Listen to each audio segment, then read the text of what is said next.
জনপ্রিয় যদি হয়ে থাকিস তোর ভাই আব্বাসকে আমার বিধানসভায় দাঁড় করিয়ে দে। এতই যদি জনপ্রিয় হয়ে থাকিস তোর কাকা দালাল তোহাকে আমার বিধানসভায় দাঁড় করিয়ে দে। পরে যদি আমাদের কোনো মিটিং এ যদি বাদরামো করো মাটির ভেতর পুঁতে ফেলে দেব। আটকাবার ক্ষমতা তোমার বাপ নৌসাদ, তোমার বাপ আব্বাস পারবে না। আমি পরিষ্কার ভাবে বলে দিচ্ছি। আমি এই পোলের হাট দুই একটা জানোয়ার আছে আইএসএফ এর, মাথায় টুপি দিয়ে ঘোরে কালো মতো টুপি। আমি এই ভোগালী 2 ভোগালী 1 আমরা সেদিন গেছিলাম মিটিং করতে। ওই জানোয়ারকে সাবধান করে দিচ্ছি, এরপরে যদি আমাদের কোনো মিটিং এ যদি বাদরামো করো মাটির ভেতর পুঁতে ফেলে দেব। আটকাবার ক্ষমতা তোমার বাপ নৌসাদ, তোমার বাপ আব্বাস পারবে না। আমি পরিষ্কার ভাবে বলে দিচ্ছি। আর নৌসাদের বলি, আমাদের একদিন যদি তোর দলের কর্মীরা কোনো রকম নোংরামি করেছে আমাদের গাড়ি ঘিরে, তোর ক্ষমতা নেই ভাঙড়ের মাটিতে ঢোকার। আজকের প্রকাশ্যে সবাই চ্যালেঞ্জ করে আজকে বলে দিচ্ছি, আমরা গণতান্ত্রিক ভাবে লড়তে চাই।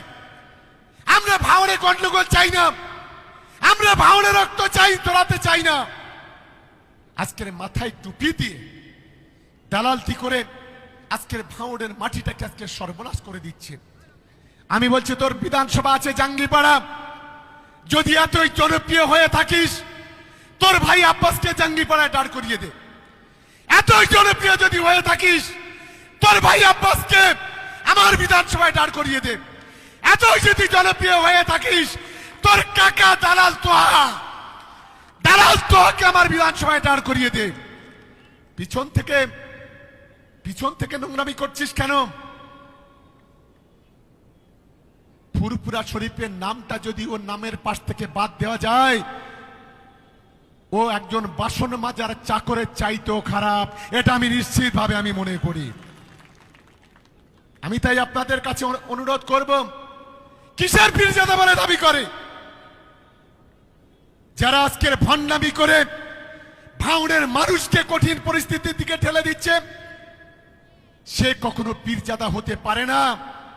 আমি মনে করি ও শয়তান, সবচাইতে বড় শয়তান ওইটা।